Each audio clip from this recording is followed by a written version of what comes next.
اب ہزاروں کا مجمع لگ گیا.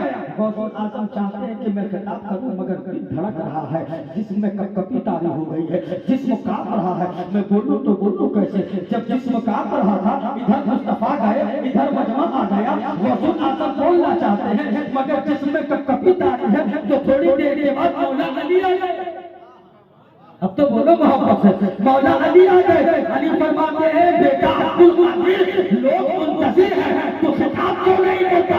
غوث اعظم فرماتے ہیں بابا علی سے, بابا علی میں خطاب کیسے کروں, میرے جسم میں تو کپکپی طاری ہے, میرا جسم کانپ رہا ہے, دل دھڑک رہا ہے, میں کیسے بولوں. علی کہتے ہیں بیٹا عبدالقادر منہ کھول, بیٹا عبدالقادر منہ کھول. غوث اعظم نے اپنے منہ کو کھولا تو مولا علی نے 6 بار اپنے لعاب دہن کو ڈالا.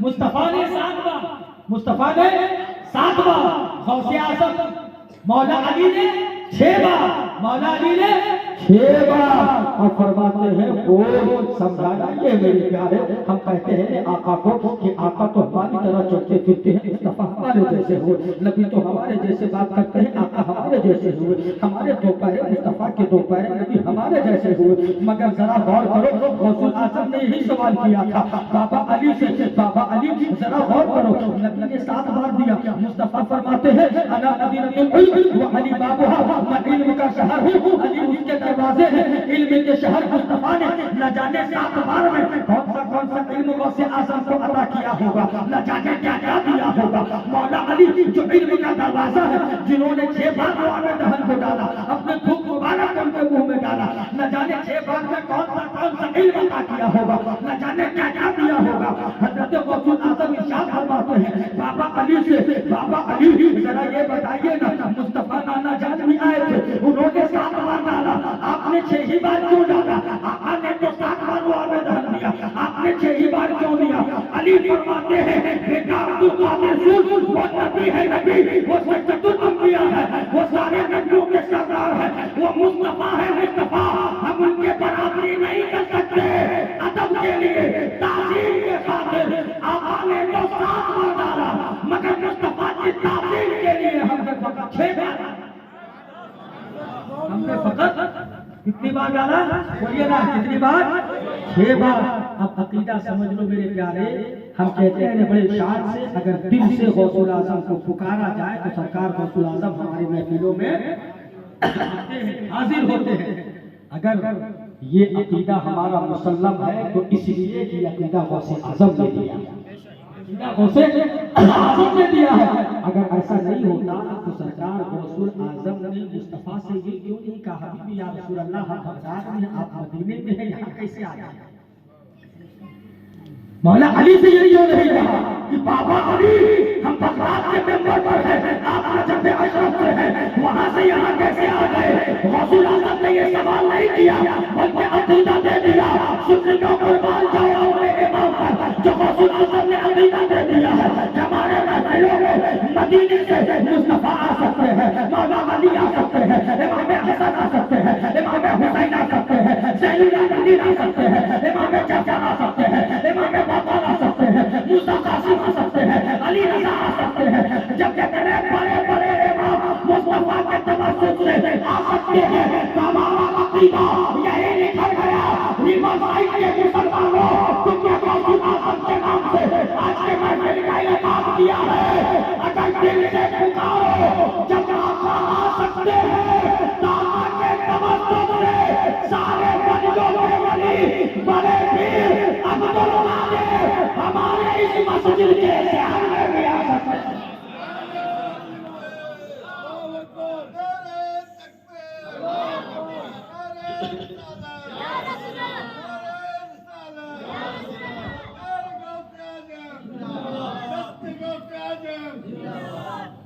بس 5 منٹ آخری بات. سرکار غوث اعظم نے کہا تقدمی حاضر الى رتبۃ کل ولی اللہ, میرے یہ قدم ہر ولی کے گردن پر ہے.